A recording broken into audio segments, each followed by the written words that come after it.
მოგესალმებით მეგობრებო, კლინიკა აიბოდან დღეს არის 14 სექტემბერი. როგორც მოგეხსენება, ჩვენ რამოდენიმე დღეა უკვე ვიბრძვით გურამიშვილის გამზირიდან შემოყვანილი ლეკვის გადარჩენისთვის. მას საკმაოდ ძლიერი დაზიანება აქვს. კანი აქვს ახეული, სხეულის დაახლოებით 30%-ზე. ოპერაციის ჩატარება სამწუხაროდ ტექნიკურად ვერ მოხერხდა. ვცდილობთ, რომ კომუნალობის ფონზე ახალი ქსოვილები წამოვიდეს და შემდეგ მოხდეს ქირურგიული პლასტიკური ჩარევა.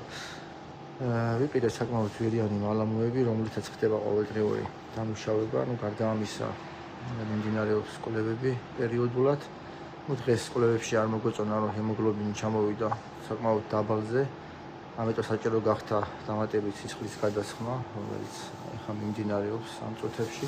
თუნდაც გამოვიყენეთ ჩვენი ცნობილი ბინადარი გერმანული ნაგაზი სახელად ჭოლვილა, რომელიც დღეში იყო თავის დროზე, როცა მივიღეთ, ყბა ქონდა მოტეხილი ცემისგან, თუმცა გამოვაჯამცელეთ და დღეს არის ერთ-ერთ საუკეთესო ფორმაში იმ სუგებთან შედარებით, რაც ყავს თავში საფაში.